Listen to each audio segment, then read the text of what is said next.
ముందుగా అందరికీ రథసప్తమి శుభాకాంక్షలండి. నేను ఈరోజు పూజ ఎలా చేసుకున్నానో చూపిస్తున్నాను.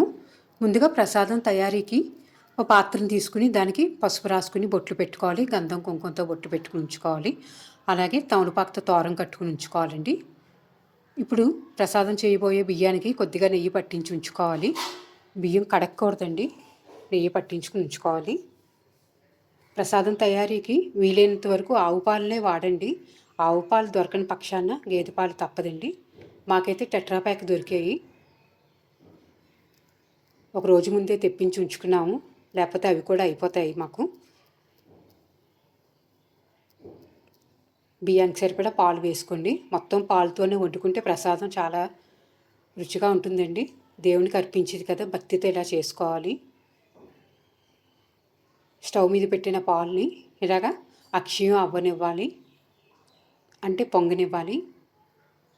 చూసారా, పాలు ఇలా అక్షయం అవుతున్నాయి.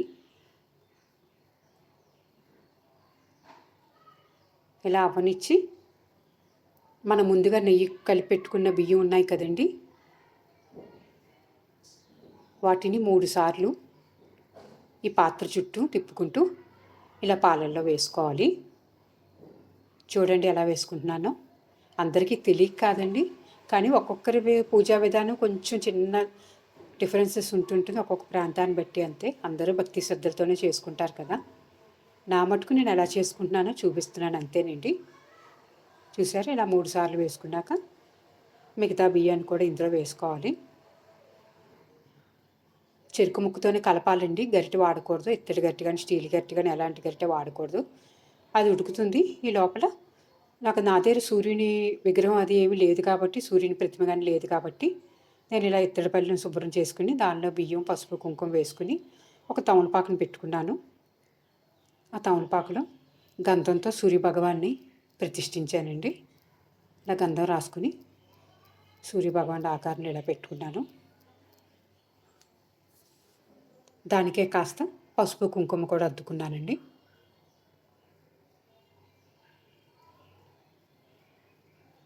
తర్వాత చిక్కుడు రథం కూడా ఆల్రెడీ చేసి ఉంచుకున్నానండి. స్నానం అవ్వగానే చిక్కుడు రథాన్ని చేసి పెట్టుకున్నాను. ఒక్కదాన్ని అన్ని పనులు చేసుకోవాలి కదా. ఇలా స్టవ్ మీద ప్రసాదం అవుతుండగా మిగతావన్నీ ఒకటి ఒకటి అరేంజ్ చేసుకుంటున్నాను. చూడండి, ఇది ఉడుకుతుంది కదండి, ఉడికింది, ప్రసాదం దగ్గర పడింది. ఇప్పుడు సరిపడా బెల్లాన్ని వేసుకుందాము.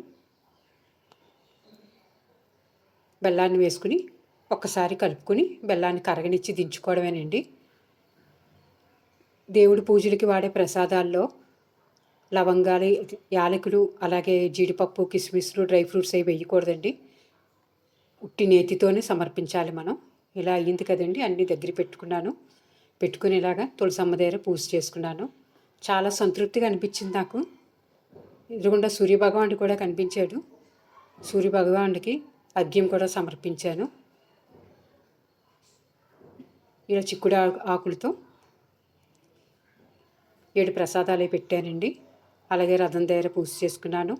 పసుపుతో వినాయకుడిని చేసుకున్నాను. అలాగే కొబ్బరికాయ, అరటిపళ్ళు పెట్టుకున్నాము. ఎర్ర అక్షతలు, ఎర్ర పూలు, ఇలా చాలా భక్తి శ్రద్ధలతో మా రథసప్తమి జరిగిందండి.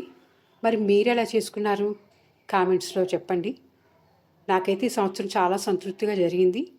మీ అందరికీ కూడా మరోసారి రథసప్తమి శుభాకాంక్షలండి. ధన్యవాదాలు.